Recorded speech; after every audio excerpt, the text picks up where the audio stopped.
Hey, what's up, everybody? Welcome back to another installment of the Bullpen. Kev, we got a huge board. Why don't we get straight to it right now? Go ahead and lead us off. Yeah, thanks, Raf. Today we're talking about the clean aesthetic of gold BJJ. They're phenomenal streetwear they've got. It's not just training gear, guys. You can get streetwear. Raf, are these all gold BJJ? All of these cards are gold BJJ? Yep, just read the script like we talked about. Yeah, you're right. They've got a variety of styles. They have a bag. It's phenomenal competition gear. You can bring it with you. You can throw it in the wash. Raf, these are really cool. Are any of these for me? Like that bag? No. They didn't have any stuff for you. They ran out of your Well, they're sizes. really affordable if you need to go out there and get them. You can just get the stuff, goldbjj.com. These shorts are awesome. I'm going to get this. Wait. Do they have a second set for me? Is that a thing they have? They were like, hey, man, we ran out of stuff, and they didn't have it in your size because like fat. You know what I mean? So, like, these are all for like me. Anyway, go visit our friends at goldbjj.com. 10,000 hours is a steep mountain to climb to become a master, especially when the task at hand puts a relentless demand on your body. There is nothing casual about this sport. It's all in, all effort, all focus. It takes a lot from you, but the reward is unmatched. Mastery of oneself, an acute understanding of your weaknesses with an explosive sense of your strengths. Being able to complete the climb to mastery requires the proper nutrition. This is why it's important to take in a potent blend of electrolytes that is in tune with your output and brings strength to your goals. This potent blend is only found in salt electrolytes. Salt targets your depleted electrolyte levels with a boost of hydration and health. It gives your body the baseline recovery it needs.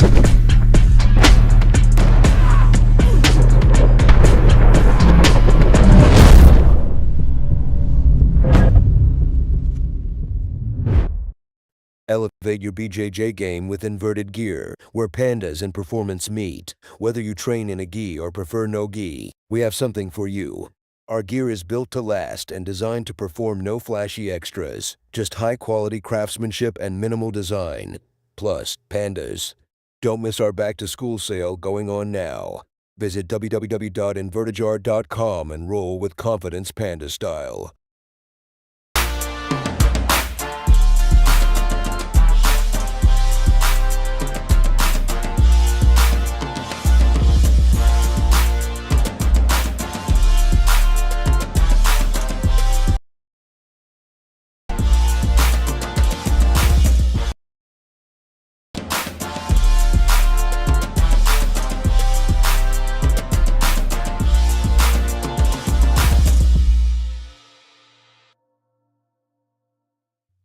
What is up, ladies and gents? It is your friendly neighborhood BJJ podcaster, RAF ESPARZA, coming to you with another great installment of the Bullpen, a joint venture between Inside BJJ and the Grappling Hour.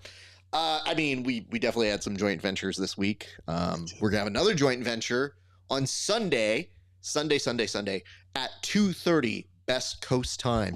You guys are going to want to be tuned in to not only this channel but Subversive Official. That is the Subversive BJJ channel. You are going to see yours truly. Actually, yeah, you'll see me for the post-show or the pre-show.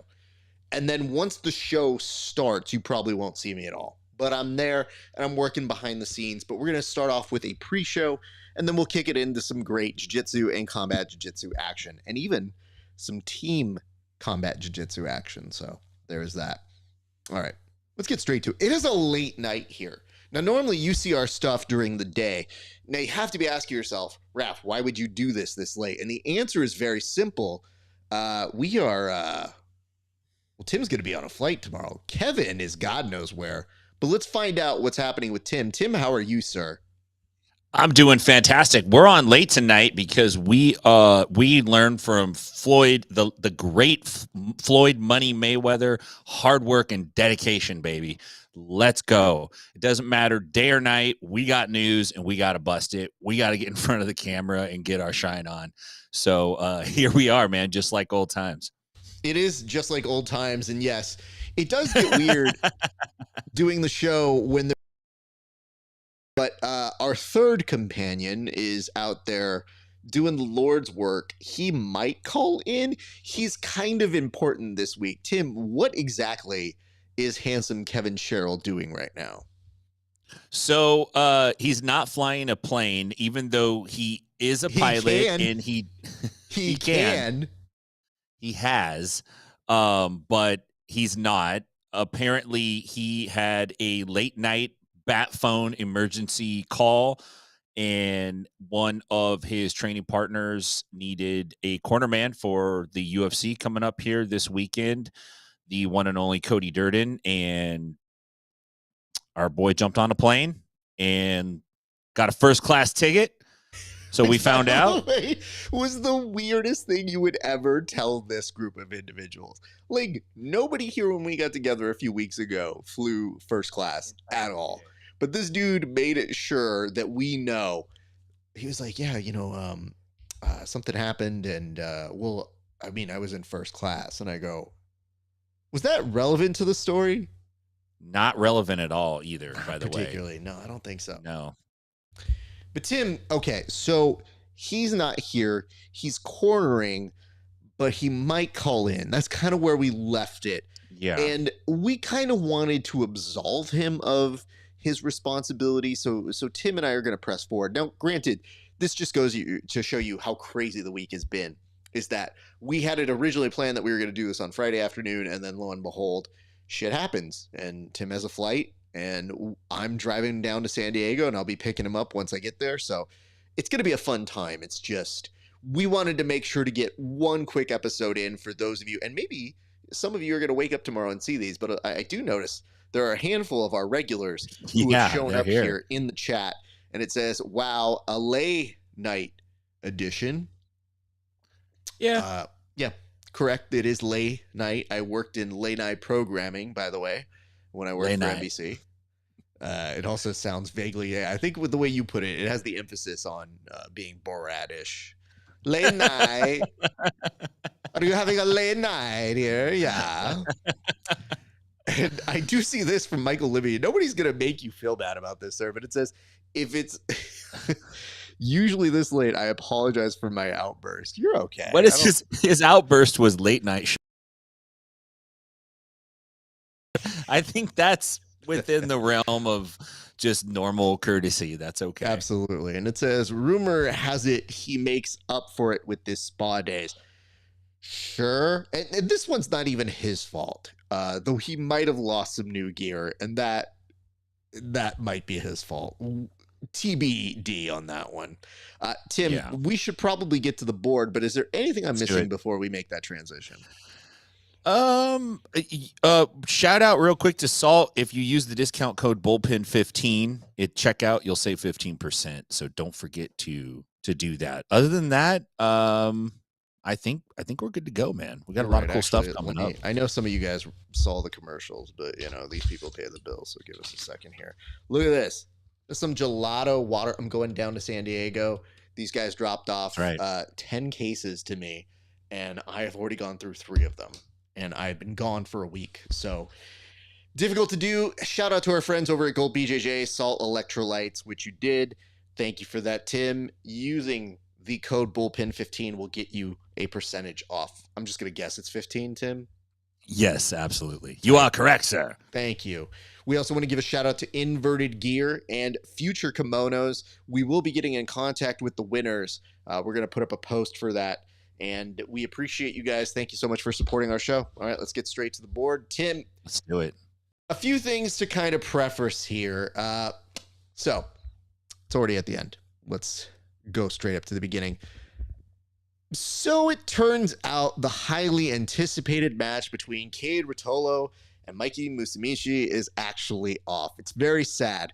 A lot of us got sad panda eyes when we realized that match that we had been so excited and so ready to see, postponed for now, hopefully not canceled altogether. Tim, what was your reaction when you found out that this match had actually been, at the very least for now, canceled for this week? Yeah, I was pretty disappointed when I found out that KADE had to pull out, apparently due to injury. The big concern, obviously, you don't want Cade to be injured, but selfishly, I was thinking, man, does this mean one is not going to play ball with these other grappling organizations and release their athletes who are signed under contract to go do CJI? Because apparently Cade and Ty had to do some negotiation in order to compete at CJI. And obviously it worked out for Cade. He won $1 million, but now he's hurt and he can't fulfill his obligations to one. And that was a big fight. There was a lot of anticipation on that fight. We've been talking about this fight for months. It was one of those things that was always off in the future. We talked about it as soon as it was announced, and then it's off. And then they found a last-minute replacement for Mikey. And I'm sorry, I can't remember the dude's name. I had it pulled up here, but and it's a guy. He's a little bit lighter, and Mikey actually beat this dude a couple years back. This guy has some notable wins. I think he has a win over Junior Ocasio and a handful of guys. He's a good opponent, but it's a little bit of a letdown because everyone wanted to see Cade versus Mikey, and apparently Mikey has now missed weight. He failed the hydration test. One has stripped him of his belt, and so it just didn't work out for him at all. I guess you can't win for losing. Oh, he's going up against Bebeto Oliveira. So he is the replacement for Cade. So, yeah, I don't know. I still want to see him. Mikey's great to watch. He's amazing, but I don't know what's going on. It's odd that he missed that hydration. Yeah, I wasn't quite sure exactly what happened, and I'll put it together in a few different ways here, because my initial thought here, Tim, when I saw all of this, was I was just thinking to myself, like, oh no, I don't want to lose this. I don't want to lose Mikey and Cade. But then lo and behold, it might actually be the case that we have lost the two of them. And that would actually be very detrimental. So I'm hoping they can rebook it, but I don't know how I feel at the moment about that actually taking place. So I am slightly nervous about it. Yeah, I would think that one would have a backup contingency already in place, and maybe Bebeto is that name. But when you have a big marquee event like that, you got to have another big name to slide in, and you have to think that there's a possibility your superstar gets hurt competing for $1 million. I would never question anything. Cade, but I did say you win $1 million. They sure do. So yeah, it is risky for one, but maybe those were injuries that if you really needed that 100 extra K, you might have kind of pushed through. This became potentially, maybe it was a calculation on Cade's behalf where he said, like, it's not worth it. I've already made money. I secured the bag for 2024. We can teach some orphans some jiu-jitsu in a faraway destination in their Costa Rican paradise. That's where they're at, right? Yeah, let's just call it Costa Rica for now. Yeah. But the thing that kind of... It's one of the Ricas. The thing that threw me is that, yes, Mikey did miss weight, and this is where it's confusing. So people were reporting that he wasn't able to drop 35 pounds in 1 week, and that was because I guess he was going up a weight class to fight Cade, or at least kind of entertaining the fact like he'll just be heavier and conceding that point. And then you would think, okay, if he was sitting around 155, how hard is that to do? But then, as a repercussion of all this, him losing his belt, it just feels, if you're in the Mikey camp and you're one of his fans, like this dude was set up. Like this has all the makings of wait, how did I get stripped of a title that I wasn't even going to defend? Like 3 days ago, this wasn't even a thing. Now, all of a sudden, I've lost my title. So I am very concerned as to, you mentioned the backup plan. I'm thinking to myself, it's an opportunity cost that, for one, now they might come back to renegotiations and sour some of those deals for other people in the future. But I have to tell you, I've probably never been more interested in 1FC's grapplers than when we did hear who had been in 1FC at the CJI. Like, I think it does come with some pause because it is giving them good press up until this happened.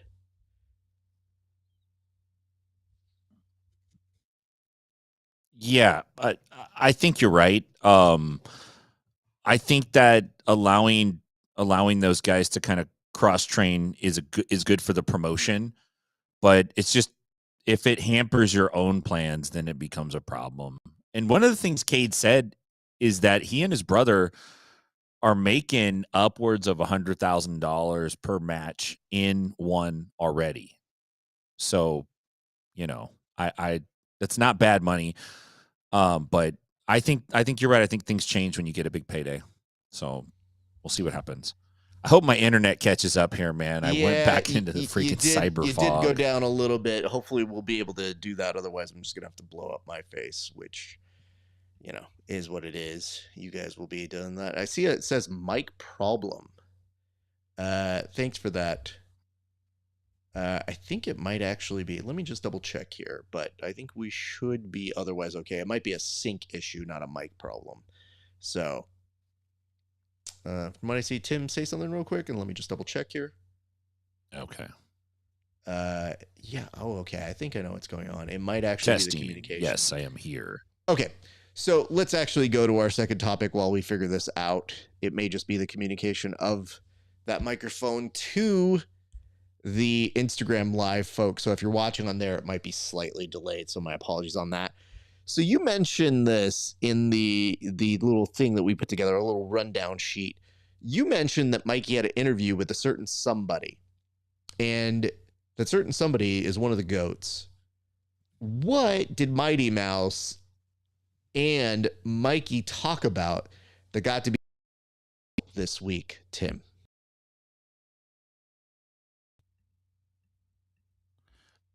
Well, Mikey talks about a lot of things, and I think he leads with his heart. I think that he has good intentions. I don't think he has bad intentions. But one of the things that he had mentioned is that many of the big jiu-jitsu teams are giving their young athletes steroids, and you know that's a big claim. And I don't think it's okay to make those claims if you don't have real hard facts to back those claims up, because it casts a huge negative shadow on many teams and the jury, the jiu-jitsu jury on Reddit, they already know who Mikey's talking about. There's already a strong idea of what teams he's talking about. And I don't know if that's a real problem or not. Do athletes take performance enhancing drugs in jiu-jitsu? Yes. I would venture to say probably it's across the board like the other sports. It's probably not a lot more or a lot less. It's probably right on par. And that's a problem to some extent, just like it's a problem in other sports as well. But to say that, you know, teams are giving kids steroids, that's a serious problem. That's like a real serious problem that would need to be addressed. And so he brought this up. I feel like he talks about steroids a lot. A lot of little guys talk about steroids. I don't know if you've noticed this. I've noticed this. They talk about it a lot, like a lot. Almost every time they get a chance to get on the microphone, they mention the fact that people are taking steroids. We get it, man. But at the same time, you know, that's a pretty big shot fired to say that about a kids program, or that these big teams are doing that. And I just want to say, like, if you're going to say it, then you got to put some facts out. Don't just cast the shade out there and then walk away. Like, if you're going to say it, then you got to say it. Otherwise, keep your mouth shut, because it's not a cool thing to cast that kind of light on somebody. So see, you're coming. I think I'm going to re-add myself, Raf. The delay here is getting wonky. All good, dude. You go do your thing. I just want to bring this up here because as Tim goes to reset his, I've always been curious as to whenever somebody says out loud, hey, I think that this team is on steroids.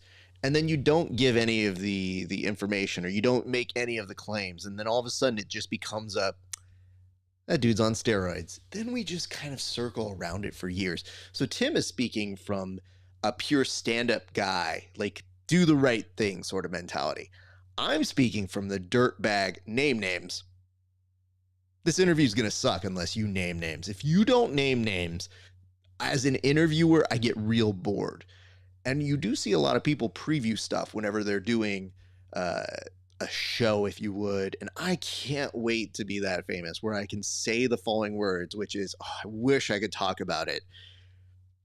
Maybe one day. But it does become very annoying when you're sitting there and you think to yourself, somebody sneaks in the following conversation in an interview, and I'm sure this has happened to you, Tim, where they're like, oh, I wish I could talk about that. And you go, you can. Yeah. You can legitimately start. Are you done? Oh, okay, cool. Just got really bored and fell asleep. Cool. Okay, great. And I mean, listen, it is, I guess, slanderous to say things without credit or claim. If it is true, it's really bad if somebody is not treating kids the way they should be and they are pumping them full of steroids. It's a real legitimate problem if it exists. And if it doesn't exist, the slander that you put, or the libel if you put it in print, it is spectacularly in bad form. So Mikey might be sitting on some real information. Nonetheless, none that you can really prove. So there be that. I like that Crazy Love Benzito says, dang, I'm just saying. It makes for terrible interviews, and it always makes you look like a bad interviewer when you can't get them to go on record for saying somebody, but you can put in the public record that it is existing. So it's like a whistleblower who just wants the attention, but not the actuality of the responsibility that comes with being a whistleblower. Yeah, absolutely, dude. You're 100% right. It's a little bit of a cop out. You know what I mean? Well, Egghead's letting us know, pretty sure Canseco, McGuire, Clemens, Sosa, Bonds were on the acai. Yeah, and it was like the best period of baseball ever. My boy Barry Bonds hit 73 home runs for the San Francisco Giants. What an outstanding year that was. I will tell you this. We are talking about something different here when it's those people. It's not Sammy Sosa Jr. that we're talking about here. You know, and it's always a possibility. I'm just letting you know, I just always think to myself, what are we really doing here with the kids?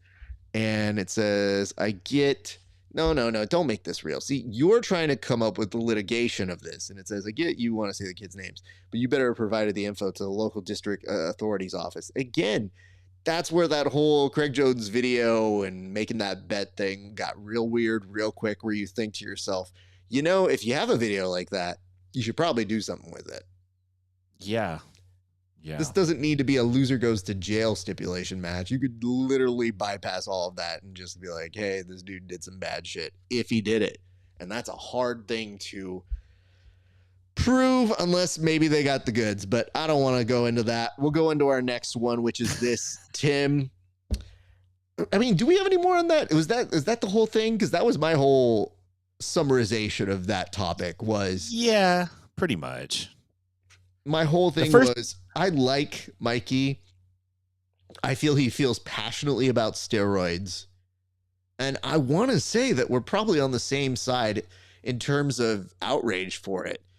I just wonder if it harms the cause to be that intense about it, that you make the claims and then maybe people just go like, you know what? Do all the steroids you want. Like, that mentality is very much out there where Gordon is leading that cause of like, I mean, everybody does steroids, so why don't you? And then it becomes more people seem to think like, I don't know if that's so bad. And I feel like that is the weird part of the discourse, is that it almost invites somebody to do it because they're just like, well, everybody talks shit about it. So now I feel like more inclined to do it. You know, you're right. It's a little bit like reefer madness. You know, like you have this hyperbole that's so out there. against it that it automatically causes a pendulum swing to the other side. And if you could just like cut out that part and have an honest discussion about it, I think the kids, the younger kids and the teens are more likely to listen. But when they just hear like the extreme side of it, they just go like, "Oh, that's all crazy. That's just the adults talking crazy." You know. Hold on, you're on to something here. So these ventures don't make money, but you know what might make money? A musical. You mentioned Reefer Madness. If I just repurpose that to Steroid Madness, oh, there you go. I think I got something there. Like taking all the extremes of not doing steroids that drove people to do it into mass hysteria.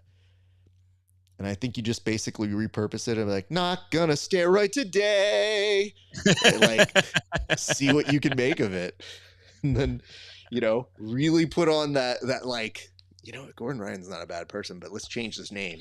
Ryan Gordon. Can't sue me now. Yeah, this is sounding like a Matt Stone, Trey Parker production. Absolutely. If I don't have enough projects on my plate, this is definitely one I'm going to put on there. It says, so what happens to the athletes that work really hard and that are not doing it, and then they go against somebody that's doing it? They lose. Kind of wow. Absolutely. It's tough and it's difficult in our sport where there's no accountability or standards. And that if you do want accountability, it costs money. Sure. But I think that's why you see certain people leading the charge to change the culture's perspective of it, or to change the acceptance, and that people just get worn down, or they put an argument that says, well, why wouldn't you? Which is very strange, because if you took most of Gordon Ryan's logic that he normally uses, you could literally just say to him, so you didn't feel strong enough that you could win without steroids. And that would be a Gordon Ryan argument. And yet that doesn't apply to him, because it's like, well, everybody else was doing it. And I mean, they were doing it. Like, it's their fault, not his. It's a weird accountability issue. So I think that's part of the reason why I think it's good to continue discussing it and have the culture conversations with it, because as much as there would be acceptance for it, and maybe that's the way some people want to go, there are definitely repercussions. And I think we will get to a few of those in a little bit. But for right now, you know, short-term glory is incredibly appealing to people in that. Let me say this here real quick. I didn't know that we're at this element or this aspect of producing shows. But Tim, is this a crank call? Because the person asking for this has gone under the insignia or the name coronavirus, which should probably be hint number one. Yeah. So what do we make of requests like this? You know what you should do?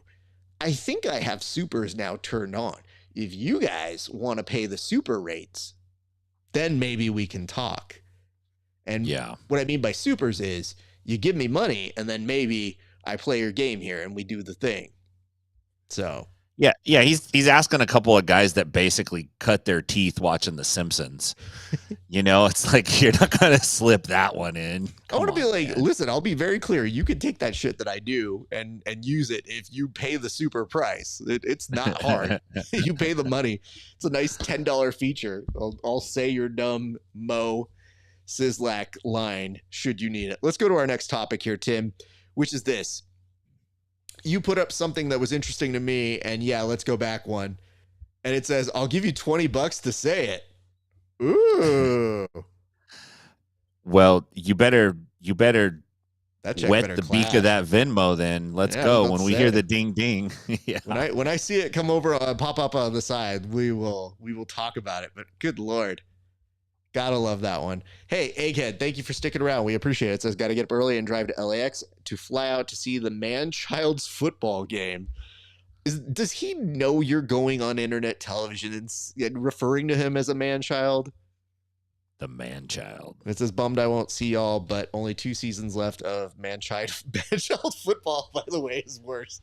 I decided is that like English football? Does he mean Manchester? He's a man-child football.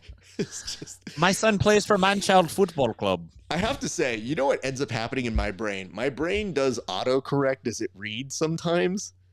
Yeah. And then as it happens, I go, wait, oh man, it says, psych, LOL. Good night, guys. Wow, you almost got us, dude. He LOL'd at his own failed troll. LOL at myself. Courtesy laugh to me. Back to Reddit. Peace out, coronavirus. You won't like get the as name. old as the reference. We will go to our next topic, which was this. You put this one down here, and I think it's worth mentioning. We got to go back, and that is this. Crew rank.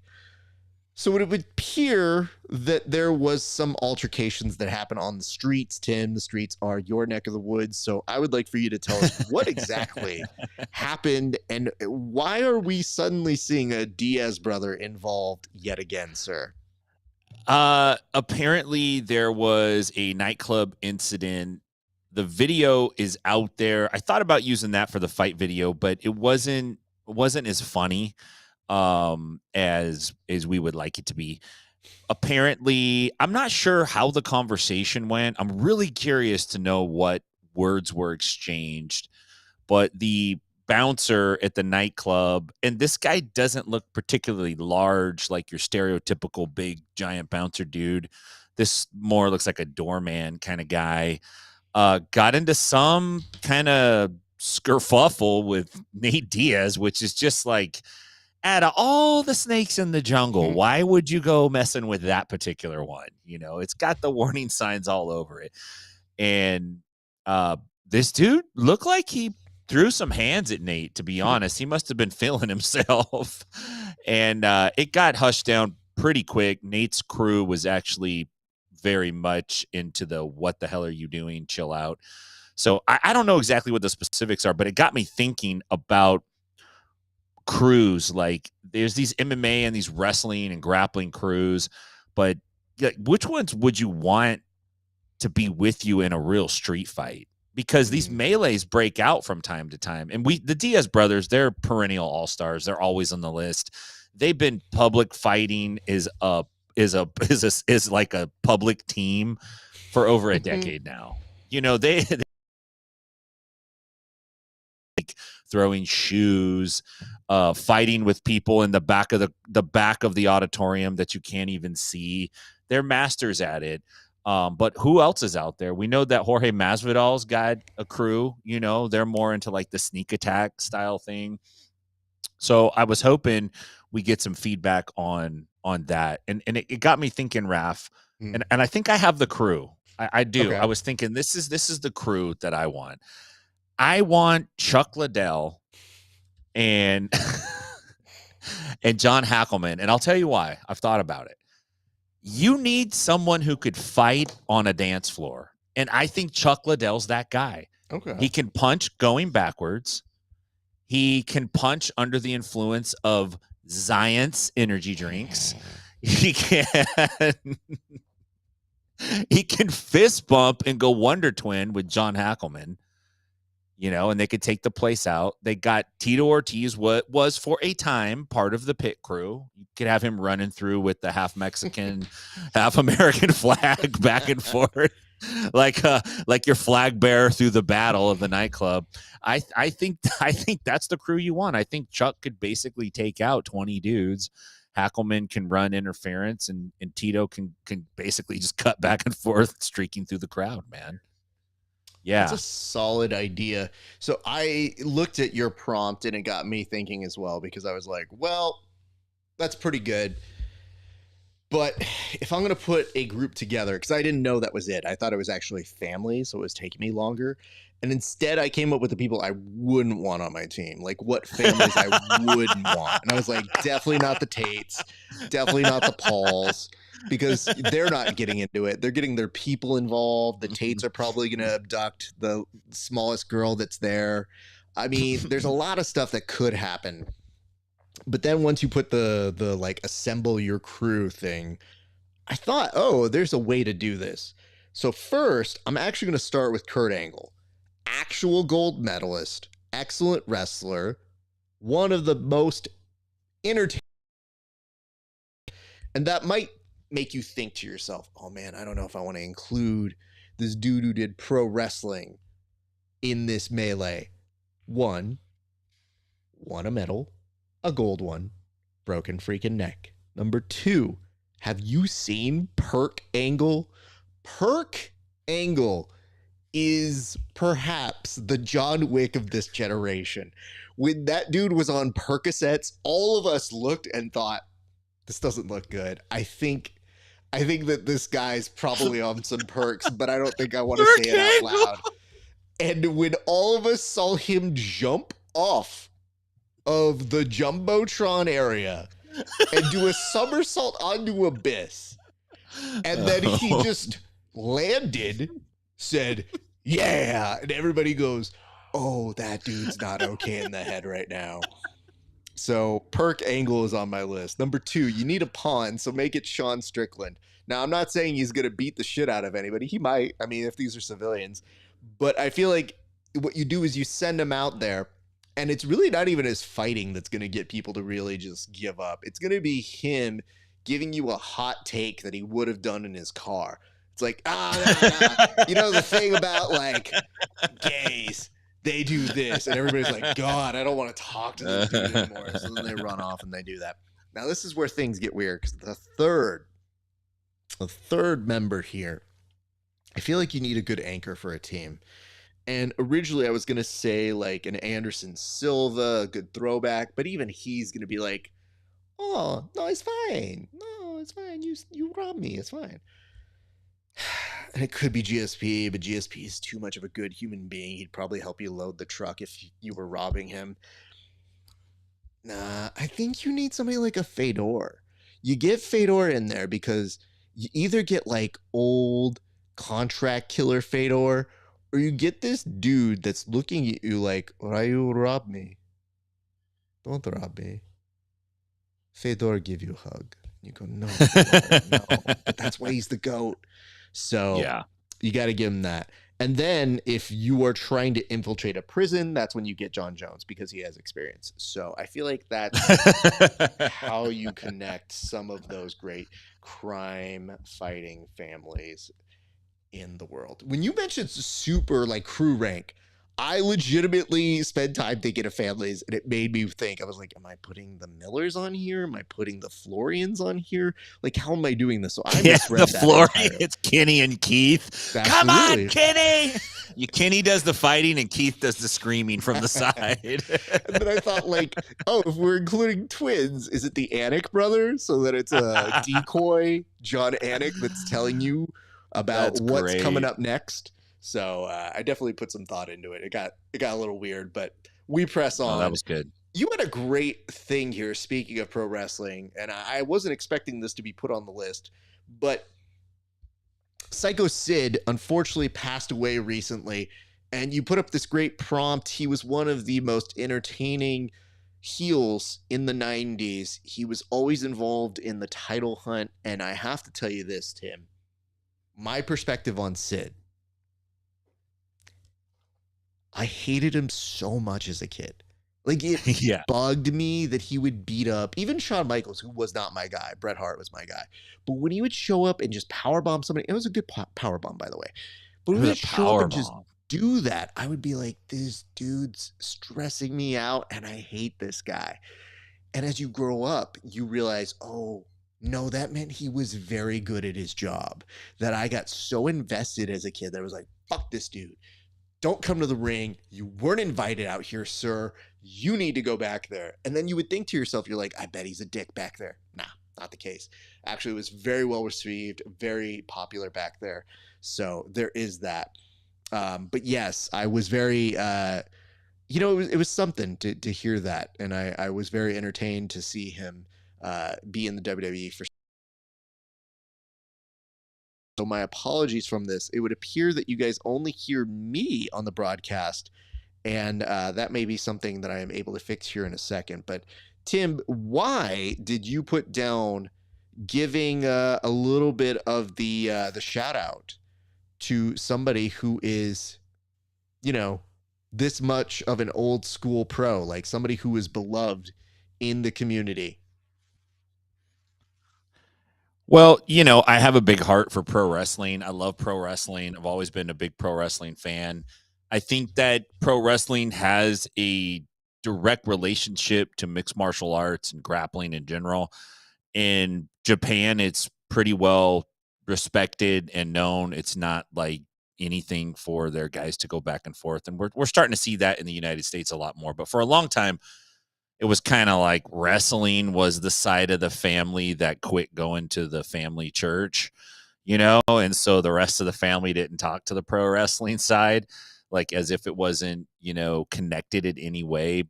But we're kind of past that a lot now, I hope. So I got a lot of respect for those guys. And as entertainers, they're amazing. And there's a lot that we can learn from them trying to sell professional jujitsu.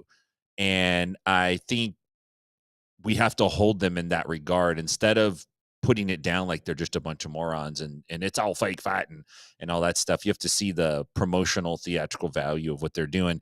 And Sid was one of the best. And his finishing move is a devastating finishing move, which is the power bomb, which is a move that does show up in mixed martial arts and in jiu-jitsu. It showed up several times. We have seen Fedor get power bombed by Kevin Randleman, and we're talking power bombed. We saw who was it? Takada who tried to power bomb Hickson, and Hickson Gracied out of the power bomb, which is one of the mythical like crouching tiger, hidden dragon things that he pulled off. And we're like, oh shit, he is mystical. Like what? I think that did happen. But then, of course, I think you're obviously going to give respect to one Rampage Jackson. Absolutely. Massive power bomb. We also have Gio Martinez with the power bomb on Jeff Glover at the ADCC trials. Massive power bomb. And then we have the now infamous Orlando Sanchez Tex Johnson power bomb incident. So yeah, it definitely shows up, and it's a move that works. Like if you could pick somebody up, how are you going to get out of it? Once you're in the air, you're in the air, dog. And unless your last name is Gracie, you're not snapping out of it. Hickson can get out of it, but Hickson by armbar. Have you yourself power bombed somebody? I have power bombed my kids when they were little. I've given them both lots of power bombs onto the bed. Never quite had the back strength to power bomb an adult human being. A worthy pursuit at some point in your life to say I have power bombed another man. That is fair. When I was a teenager and probably lifted a lot more from soccer and football, I could, not a ton, but a good amount of people. And I would hit, my thing was more the razor's edge. So I would hit that on some folks, but I was like that middle-sized person. So I had to be very specific on like, no, it's got to be like these 4 people. It can't be heavier than that guy. Now was razor's edge where Razor Ramon would get his arms outstretched and kind of like hold them up, power bomb them, off to the edge like that. I appreciate that one a little bit more because I think it just had a little more showmanship. But again, Diesel or Kevin Nash doing a power bomb. You see Sid doing a power bomb. I always thought that Sid's, when I watched it as a kid, you think to yourself, oh, they landed like this. They did a pratfall kind of landing here. I would see Sid's power bomb. I'm like, there's no way of faking that. Like that looks like it's just not fun. That's a bump. As much as that bump is in existence, it does not look like it is fun to see. So there is that. I would tell you this. Yes, you are correct in that. Yes, you are very appropriately giving props to him. It is unfortunate, but it does say this, and I don't know what Sid's situation is, so I don't want to mix all the messages here. But we were talking a little bit earlier about the element of what steroids have as an effect on people. And if not Sid, definitely a number of pro wrestlers have had complications with steroids after using them, where some of our really big heroes growing up have short lives when you really put it into perspective. So maybe some people want to burn that candle very quickly. but it is something that is not mentioned when we say, oh, it's okay if you use steroids, and you do it because you got to be competitive. So I think that's part of the responsibility of doing these things. So by all accounts, Sid had a very good career and definitely did better than I ever thought he would as a person. But he was somebody who, I think RVD once told a story where Sid showed up in jeans, shirt off, puts an elbow pad on, goes to perform, finishes performing, takes the elbow sleeve off, and then left. Like, they were like, dude, that's the life. That dude showed up in costume, did his thing, and then said, my time is done, punched the clock, out. So I definitely like that story. I do. That's like the guy who shows up in the gi with his belt tied. He gets out of the car, does class, goes straight back to the car with that dirty ass gi, gets on his cloth Toyota Corolla seats, drives home.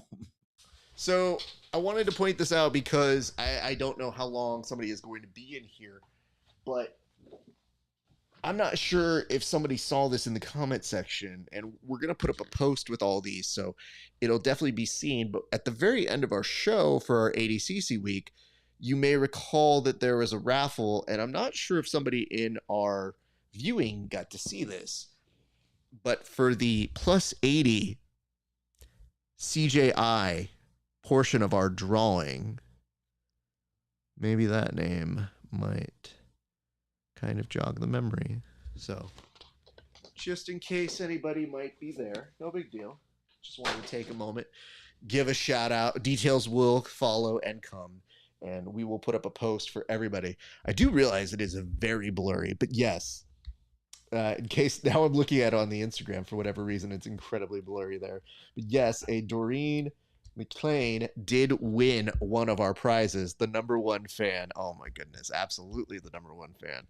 So super stoked about that. I will have more details in the near future, but we're going to press on to the very next topic, which is this. And again, RIP Psycho Sid. Yeah, man. Though. All right.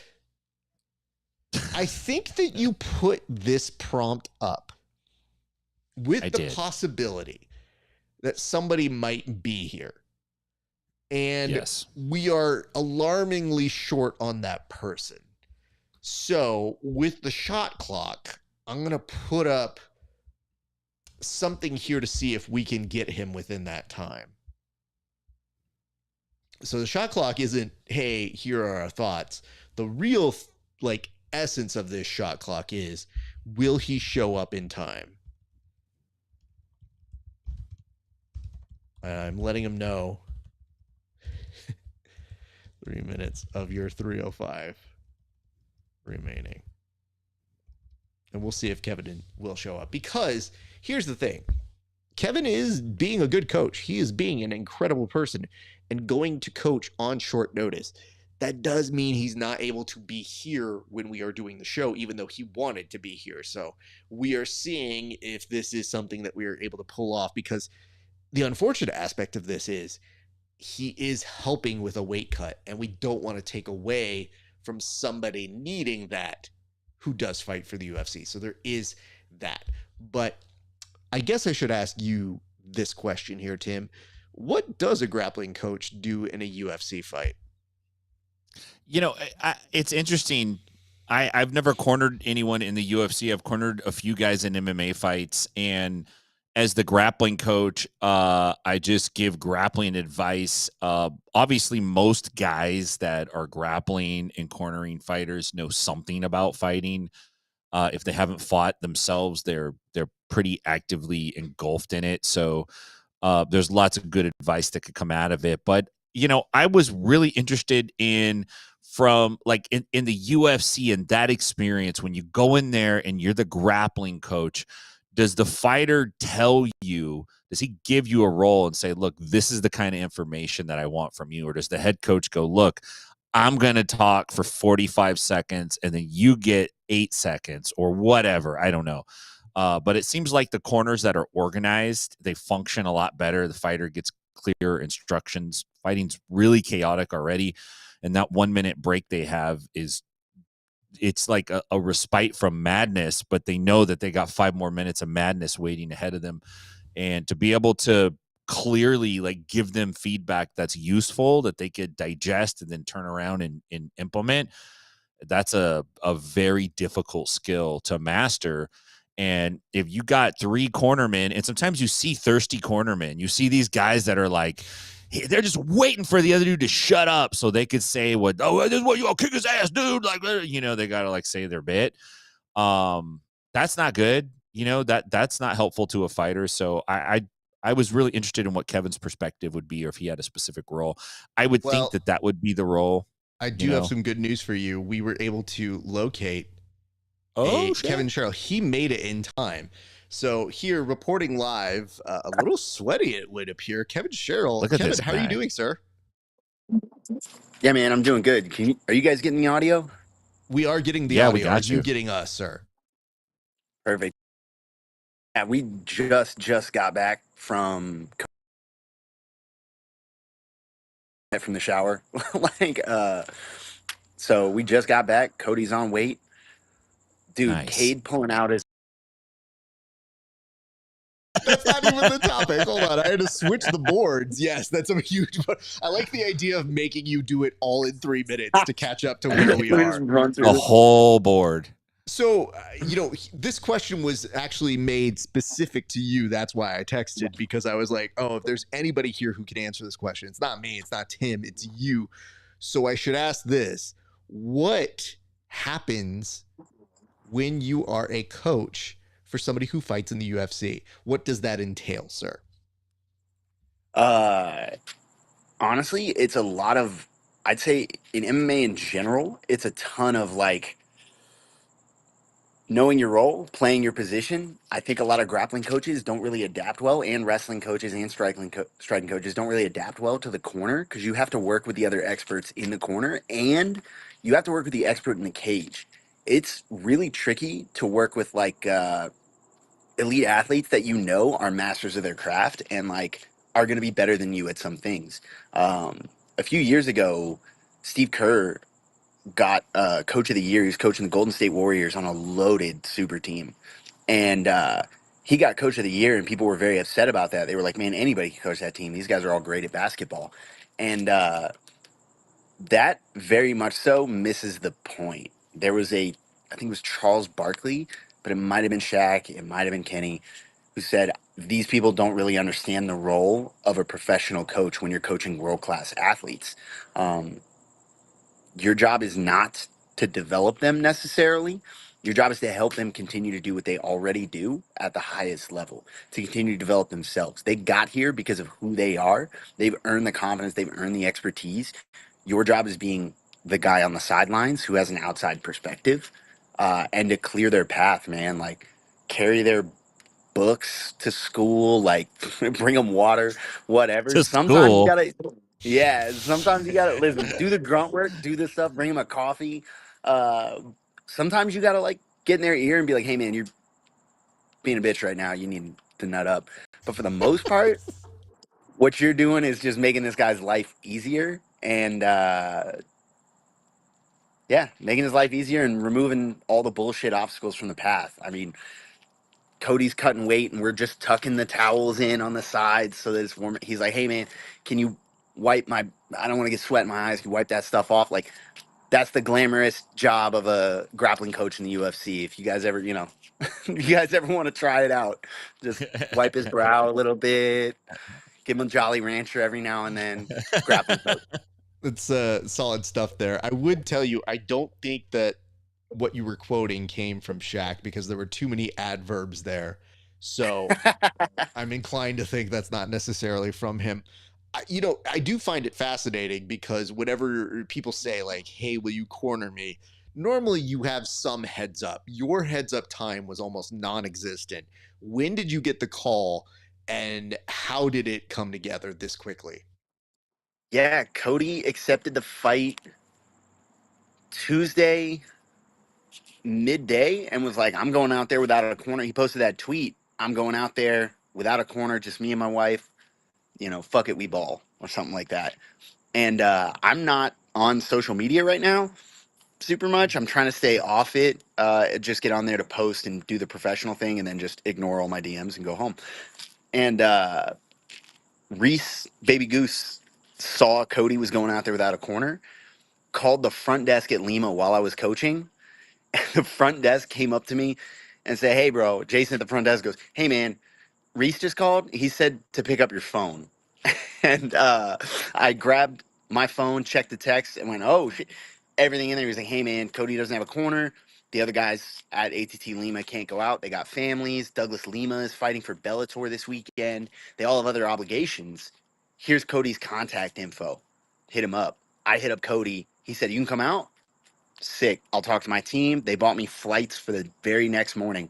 I went home, got home at 11, packed my bags, left my house at 5 a.m., went straight to the UFC Performance Institute to meet Cody, and we just got to work.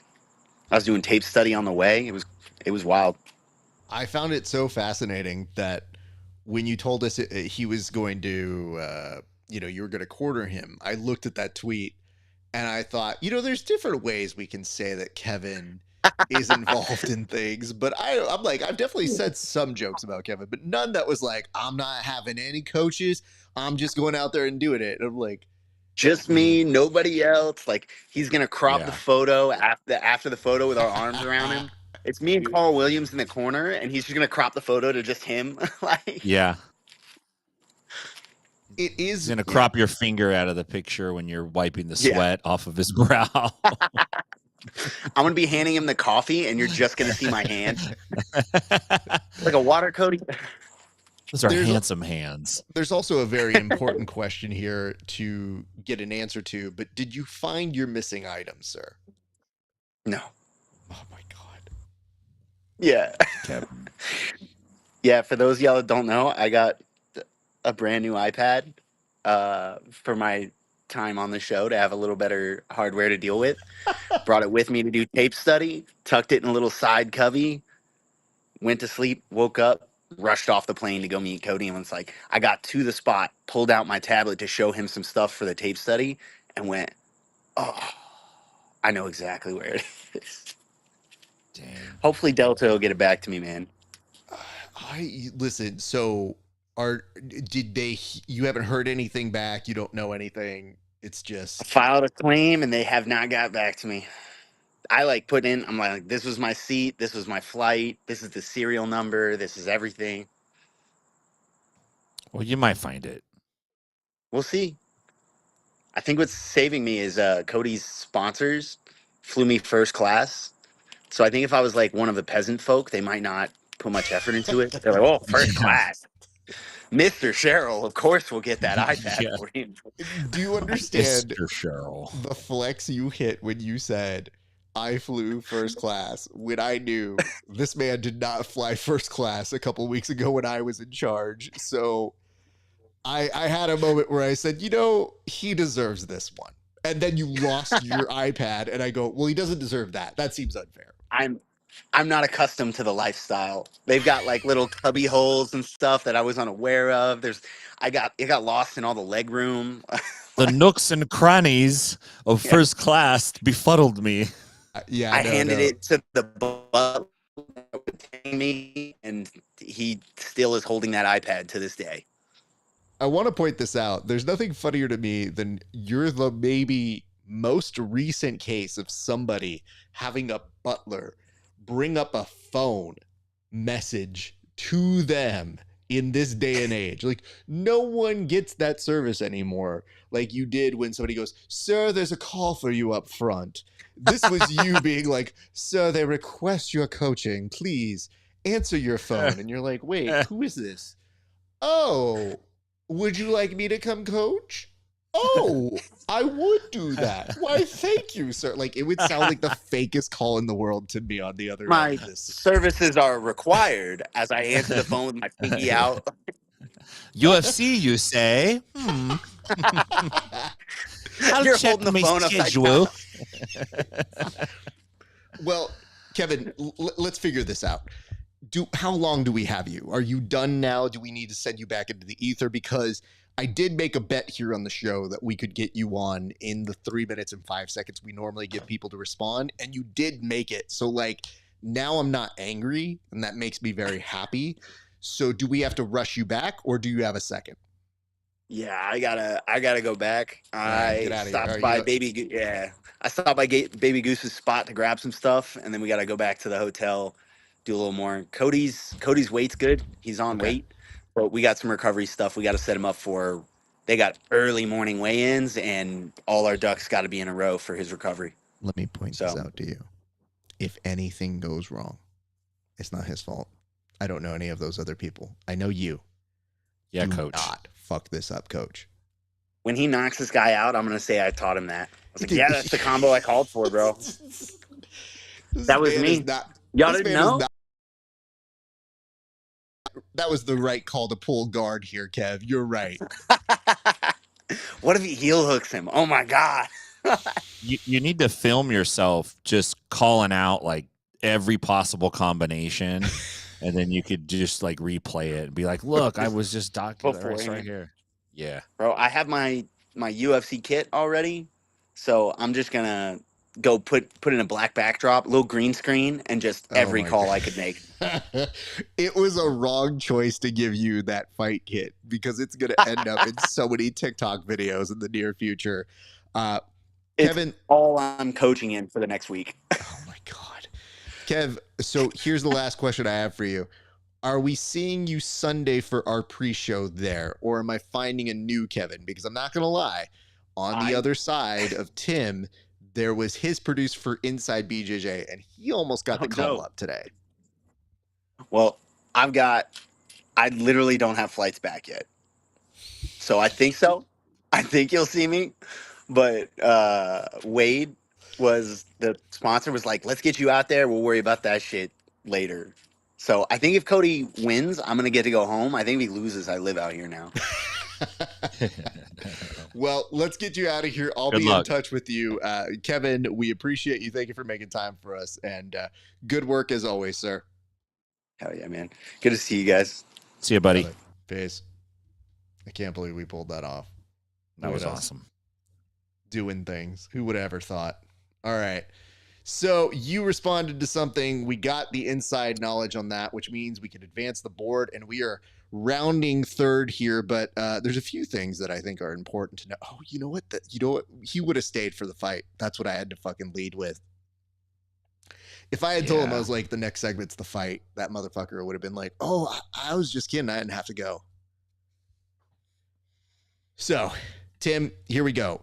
This weekend is Subversive, and I have news for everybody watching this in case you missed it a little bit earlier.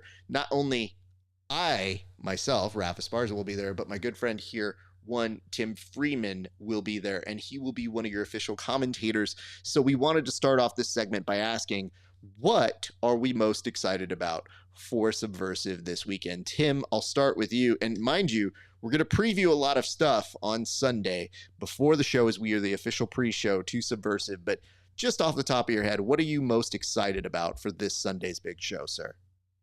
Well, I'm a couple things. One, obviously, I'm excited to work the event. I love jiu-jitsu. I love working with jiu-jitsu. I love being part of the show.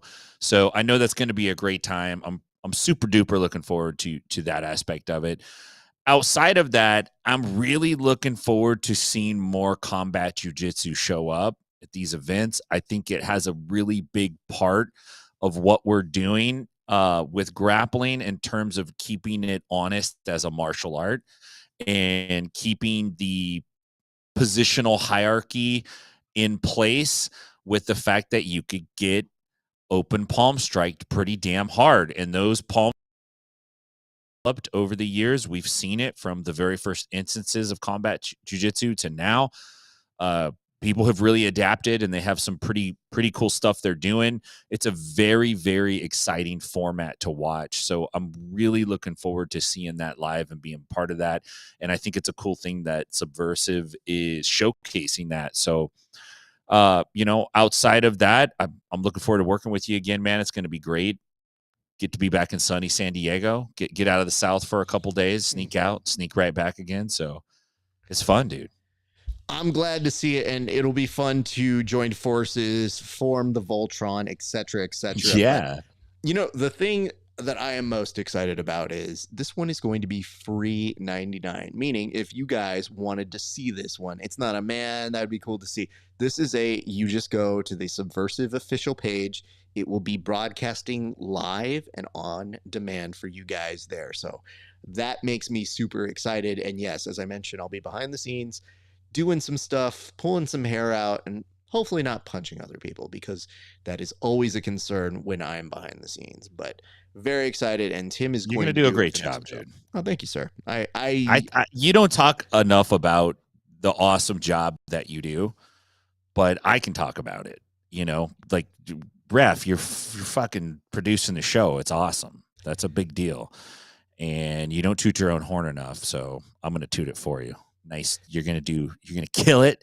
I can't wait. And no, for real though, I learn a lot from watching you over the years. I've seen you from a distance, but working very closely with you since we started this, I've learned a lot just from watching your approach and how you plan and how you handle and how you do things. It's pretty impressive. Thank you, sir. It is very much appreciated. But I believe the next segment after this one will prove that you don't talk me up too much, because I do think when you're like, I don't talk you up enough, and I was like, you know what? I think we learned very quickly. Maybe that's not the best of ideas, but let's go ahead and give people a preview of what they really wanted to see here today, which is always the marquee, the main event, if you would, the main fight that took place this week. And Tim, if you can give us some background context about what we're about to see here. Your guess is as good as mine on this one, man. This is basically a dude who, I don't know if this guy just got back from a Cuban vacation based on how he's dressed. He's like getting into a street altercation with two other gentlemen. He's got some interesting handsy movements and techniques that he does. He paces around a lot. The other two guys show pretty tremendous restraint in dealing with him. But it was just a very fascinating altercation and how it went down. Kind of like fighting without fighting, I guess. Maybe this is some ultra Bruce Lee's and stuff, but I thought you might like let's cut to it and I'll have you narrate it, sir. All right, let's go. So at first it looks like these guys are trying to help him, but then I realized they're trying to get him to go. And then he's like, no. Look at the punches. Then he gets in some grappling, and then he gets in a nice little slap. Just a ladylike slap. And now he's puffs the he basically goes through all forms of posturing, masculine and feminine, in about 30 seconds, man. And he's worked up now. So these guys are trying to calm him down. He's doing a lot of head movement. He's turning his body away, which tells you that he's pretty excited. He gets in the car. Firefighter dude leans up next to him. You could tell this is not his first street altercation. He don't even care about the cars driving behind him. There, he's laughing with his buddy. Look at this. At some point, the dude in the white car gets back out of his car. Let's see. It's coming. Where does this happen at? Oh, I guess it's not. Yeah. Oh, there it is. I don't know what this is. Oh, he's not happy that this is being filmed, apparently. So it's Jeremy Renner. Well, what is Jeremy Renner trying to tell us? He's trying to tell us where he got that cool shirt at. Oh my God. Okay. Tim, dude. So let me do a solid here. Let me walk you through my interpretation of what I saw in this fight. I need help, man. You got to throw me a lifeline. It's not even help. It's just these people need help. And here's why. First and foremost, if you're going to get into an altercation, have a clear plan for what you want from that car door. It makes no help to open it and then very quickly shut it. And then you throw the person into that. Now, that person seems like he's boxed in, but now he's hitting all the punches like you would with a Rock'em Sock'em robot. And then, is that a slap, sir? Excuse me. What is this that's happening here? This dude is clawing at that other gentleman whose sunglasses peer down. And he's looking like, did this dude just Catwoman strike me with this? They continue to go on. This dude says, you want something? You want a piece of it? And now uses his stomach, his belly fat, to intimidate the other human being who probably was taking time off of his construction gig to make this fight happen. And that little moment. Now, this dude, this is where you know things get serious. When you start pointing and Glasses over here is letting you know, hey, man, this isn't cool. I'm going to point this out to you. This is a trunk. Look at that. You got a trunk here, sir. I hope you know it's very spacious. And you could fit a lot more in there if you knew what to do with it. Meanwhile, I'm not done lecturing him. But here's where I like, this is a power move. He is taunting this man. That is the posture you get when you have roasted one of your friends and you show up right next to his car door and you go, how'd you like that, man? I know that one hurt. You're going to dream about that joke tonight. So when he does that, I think, Tim, this is too intense. And yet it's not even the end of the road here. I would love to say the people driving and back have zero problems driving by this. They do not even slow down a little bit. Their way to work, and they can give a shit if anybody gets run over. And this dude just in the middle of the street, not a problem, not a care in the world, makes his way safely to his car, while this dude who has the prototype for the bat cycle has time to go ahead and, I guess, get a gift? Like, what happened there, Tim? What was that guy doing? I think he took a picture. I think he was taking a picture. Oh, so he took a picture? It looks like he's wrapping a bow, like he's a parent who's getting his daughter ready for a recital. Like, okay, honey, here it is. Okay, now you go have a nice little ride on your Tyco truck. Now, here's what I want to say. Does this guy work for the post office? He's got like a mailman outfit on. I want to point this out. You call him Jeremy Renner. I call him Jeremy Runner. I want to point this out. This is important. Never accost the person filming it. They are doing their due diligence to make sure this is for all of us, sir. So if you have an issue with it, you got an issue with me, sir. And I will tell you this right now. You can pull up right next to me. I have no problem roasting you to your face. But if you show up and you would call far, too far, sir. Take it down a notch if you would, please. Yeah, I think that's a hot take. I think my guy had Crocs on also, or some kind of rubberized footwear. I don't know, man. All right. Last but not least, we get to the gallery. And Tim, maybe you should set up what exactly happened here. Well, speaking of setup, I think that's the proper way to put it. One person on this show that's not named Tim was like, hey guys, I have a great idea. One of y'all should go post a link to this because it's really informative and stuff.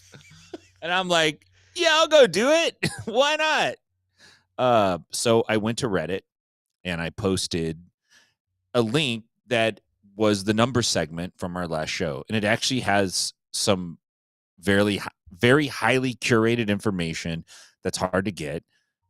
In fact, I don't think anybody else has it. I think you're the one that got it and you put that segment together. And so we shared it as a way to share because we like what we're doing. And by the way, we're totally doing it for free. So we put it out there and I should have known better. You know, I trusted Reddit like you trust a bad, toxic girlfriend. And didn't even get to have a good time with them either. just burned me right out of the gate, man. So I'm sorry, Tim. I realized where I was asking you to post it because I just thought of it like this. I said, you know, we do work that we're proud of here on the show. Maybe other people might enjoy this too. On Reddit?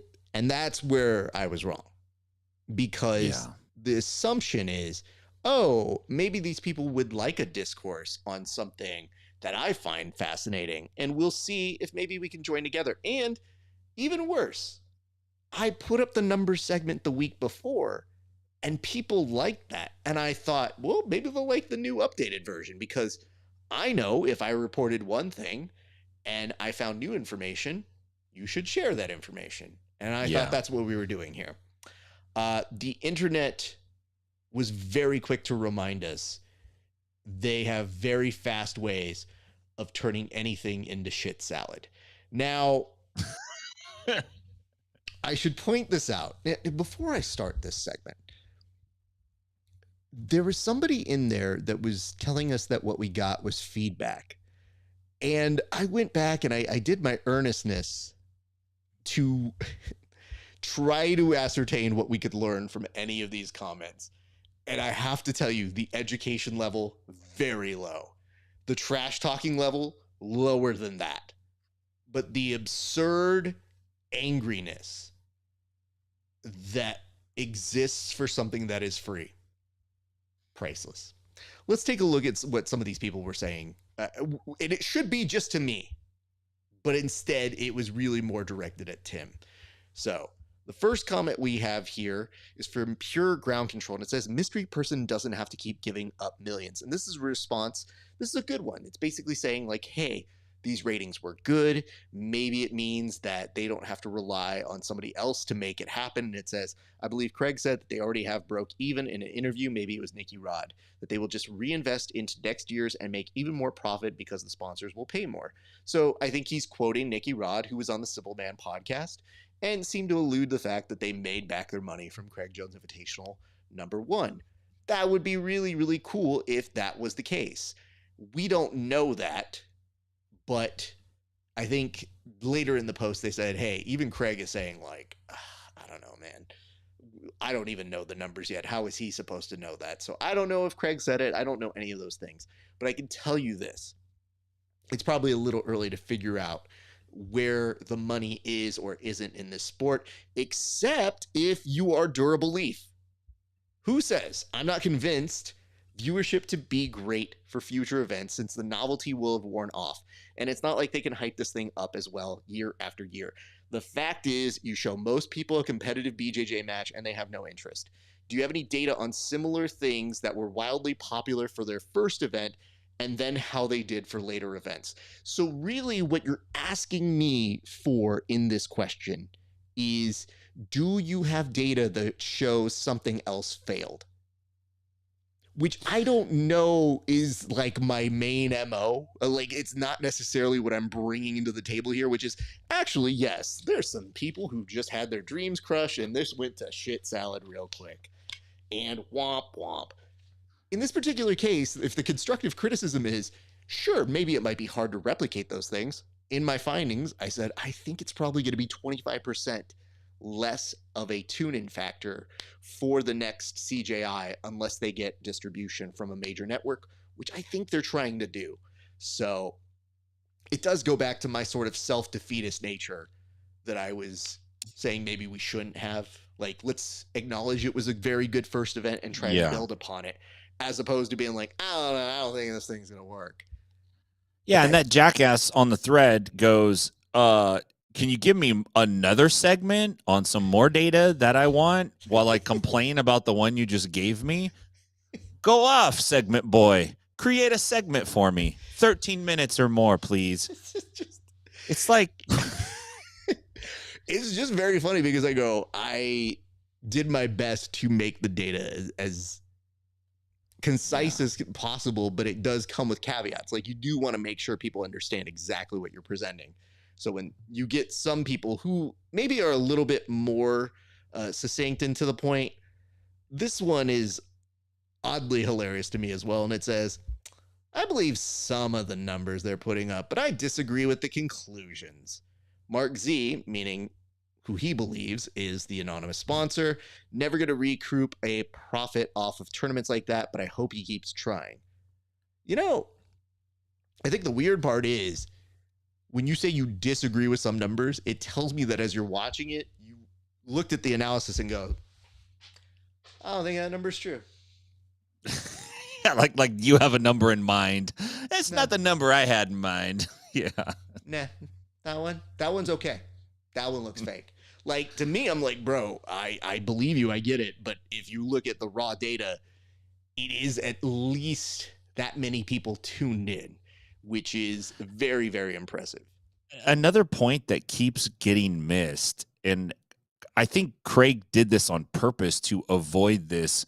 Was it profitable? Is the fact that the proceeds are going to a nonprofit. Mm-hmm. There's no profitability. There's no investor who invested the money and they're looking to recoup the expenses. The investment was a donation, more or less. It wasn't an investment. There's nothing to recoup. And it's, is that a long-term plan? I don't know, but it worked for the first time. And, I mean, the fact that it worked the first time is pretty spectacular in itself. Like, that in itself is an achievement, if you would. But, Tim, I didn't try to get all the ones where you were getting into fights with people. But I want to tell you that the one where you definitely responded to somebody, it did get a lot of negative votes. Yeah, it but did. I feel like it's one that maybe you didn't look at because it currently stands at negative 69 downvotes. Wow. I'm kind of cool with that. Like, if you're going to get any number, negative 69 is the way to go. Yeah, baby. Yeah, that's I just was so put off by these bungholes, man. And I responded a little bit snarky, but I could be a lot worse than that. They should have seen the things I deleted before I clicked the post button. And I just realized this is a lost cause.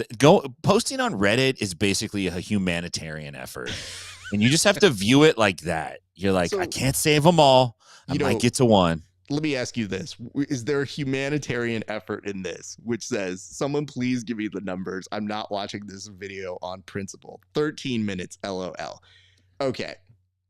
This made me chuckle a little bit because at the very least, this person is saying he's very dumb. Because they're just saying, listen, dude, I don't have the wherewithal to watch 13 minutes. What I didn't know was that people were going to enlist the help of ChatGPT to help them on this one. And so they had that chatbot, that AI, summarize my whole thing and then tell them the information that I told them. And I was like, okay, sure. I mean, as long as they get the information, that's great. It's not as processed or as nuanced, but hey, do what you need to do. But I think that these people think that hurt him. I'll show him making this 13-minute segment. And I go, 13 minutes isn't even a full round in the big boy division. This guy puts 13 minutes LOL as if you've produced your J.R. Tolkien and you have 27 hours of some made up language in 13 volumes somewhere. It's 13 minutes LOL on you, clown. It's like, dude, what are you talking about? But it's like, dude, you probably spent all 9 hours watching that show. You can give this 13 minutes. Yeah. And this is something that's passable that you can watch in the background. So I want to get to the comment that probably split me up the most, because all of these kind of skirt around a certain kind of asshole niche. This one gets straight to it and says, shut up and put the numbers up. Now, this is where I want to talk to you, the internet. When you say, shut up and put the numbers up, what you may not know is that I actually put a PDF that is free and accessible to anybody who wanted to look at the numbers. You just had to make it to minute 10 in the video. And if you can't do that, why do you deserve something free from me? Like, what did you do that merits that? Because at the very least, I took the time to at least say, like, hey, I think this might be fun, might be interesting. Here you go. It's just a really fun practice to just come on and find a way to be an asshole, and then find a community of people that are like, you know what? Fuck him. Fuck that guy for giving us something for free. And I was thinking to myself, I was like, okay, that is definitely something. But here's the last kind of Same thing here. It's in the same vein of it. And I think it gets to the core of what they were trying to refer to as feedback, Tim. Because after this comment, I'll give it further context. But it says, I could read a summary of the numbers in 30 seconds. You sure about that? You couldn't even write this comment in 30 seconds, bro. But it says, but you make me want to watch. Watch a 13-minute talking head to get it. I didn't make you do shit, dude. We put it out on the internet. We said, maybe you might like this. And this dude thought that we put him at gunpoint and said, you better fucking watch this. You better love every second. I was like, hey man, if you like it, this is for you. If not, all good. In case it means anything, I watched every minute in action of CJI and skipped every walkout, shot of the building, intro, after-match interview, or cut to the talking heads, and never even thought about watching the pre and post shows. Now, see, this is where it gets specific to us. Because I made the point. I was like, hey, we'd host the pre and post show. And yes, we were in talks with them. Would have been cool. Hopefully for the next time. If it doesn't happen, not the worst. So essentially trying to say, like, nobody cares about that. It says, it's the grappling I want, not the silly show stuff. And my YouTube view counts for 2 people in the room. Well, cool. Thank you for that. So I think it starts off with, I don't want to watch 13 minutes. Sure. Then gets into, yeah, well, you know what? Nobody's going to want to watch that show anybody or anyway. And I think to myself, I'm like, hey, man, other sports that do good ratings. And then it's a cheaper way to extend that advertising rate or make more money for your show because people are still watching and it commands a high viewer count in the wanted demos. And this dude is basically trying to just be a dick about it in relation to us. So underneath that was where somebody's like, hey man, we're giving you feedback. And I go, this is not like constructive criticism. This is just shit posting. Douchiness. And in disguise of, well, we're giving you feedback. So it is a kind of feedback. I can say that. But is it one that's really worth your time or trying to better the product? So I always think of it like this. We have a good sense of humor about ourselves. We don't hopefully take ourselves too seriously. And I look at this stuff wanting to laugh. And there was at least one comment that did evoke a little bit of a chuckle out of me. And if every one of these comments could be like this, I think we'd be in a better place. And it said, this is all great, but what was the average penis size buy bracket? That's what Reddit really wants to know. I have to tell you, as somebody who does a lot of work with numbers and kind of likes to look at the charts, I'm not doing that one. But I definitely laughed at that and said, like, yeah, it's funny. I mean, it's nice to take the piss out of us. But I would tell you guys, we are going to get bigger as a sport. This is only going to get worse. You see the trolls that happen in MMA. Just, do we want to be those douchebags? Because for us, we have fun. We enjoy what we do here. We do good work. I did spend time on it, and I really did care about it. But you know what's been really refreshing? I've gotten some very nice DMs and some notes from people who have been very kind and said, we really like this analysis. Maybe even some nice words from the people behind the scenes. Just saying. Okay. I think what's really weird about this element is that as you do these things and you take pleasure and you enjoy what you do, you always hope for a receptive audience. But what's been really nice is the next wave of people who have come in and watched that content have been a lot more upvotes and a lot more subscribers.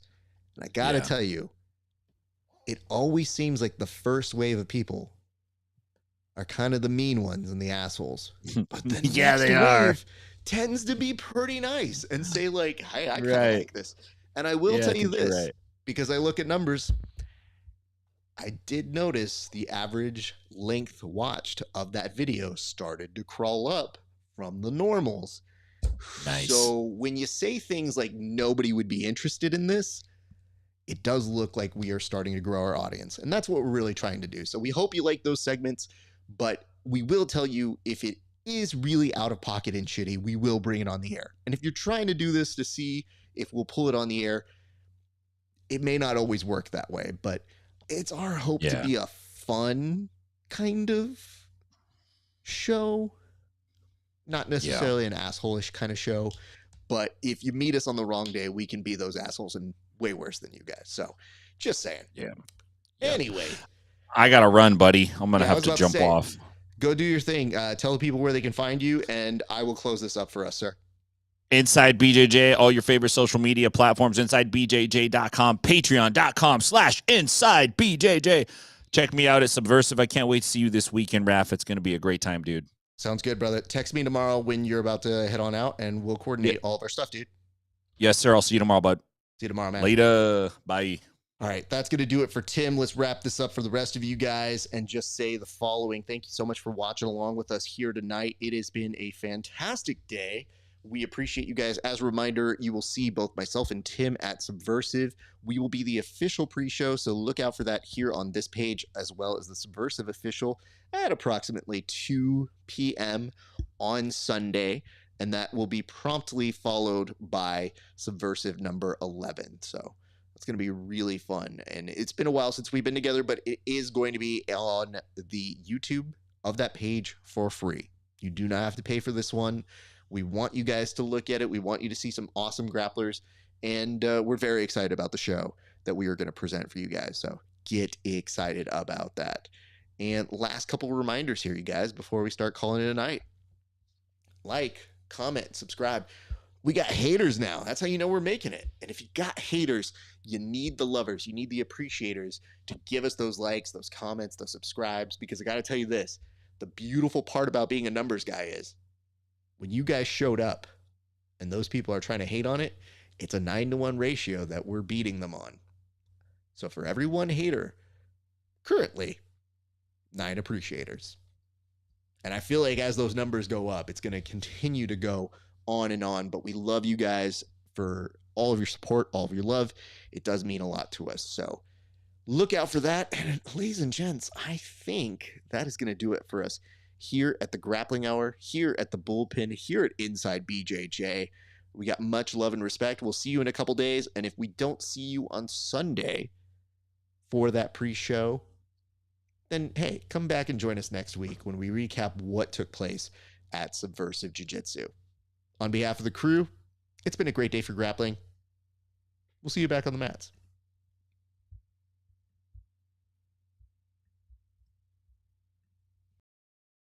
Welcome back to another installment of the Bullpen. Kev, we got a huge board. Why don't we get straight to it right now? Go ahead and lead us off. Yeah, thanks, Raf. Today we're talking about the clean aesthetic of Gold BJJ. Their phenomenal streetwear they've got. It's not just training gear, guys. You can get streetwear. Raf, are these all Gold BJJ? All of these cards are Gold BJJ? Yep, just read the script like we talked about. Yeah, you're right. They've got a variety of styles. They have a bag. It's phenomenal competition gear. You can bring it with you. You can throw it in the wash.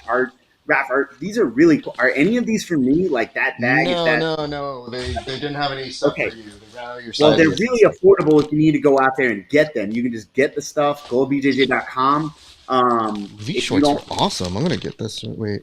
Oh, this Do they have a second set for me? Is that a thing they have? They were like, hey, man, we ran out of stuff, and they didn't have it in your size because like fat. You know what I mean? So, like, these are all for like me. Anyway, go visit our friends at goldbjj.com. 10,000 hours is a steep mountain to climb to become a master, especially when the task at hand puts a relentless demand on your body. There is nothing casual about this sport. It's all in, all effort, all focus. It takes a lot from you, but the reward is unmatched. Mastery of oneself, an acute understanding of your weaknesses with an explosive sense of your strengths. Being able to complete the climb to mastery requires the proper nutrition. This is why it's important to take in a potent blend of electrolytes that is in tune with your output and brings strength to your goals. This potent blend is only found in salt electrolytes. Salt targets your depleted electrolyte levels with a boost of hydration and health. It gives your body the baseline recovery it needs.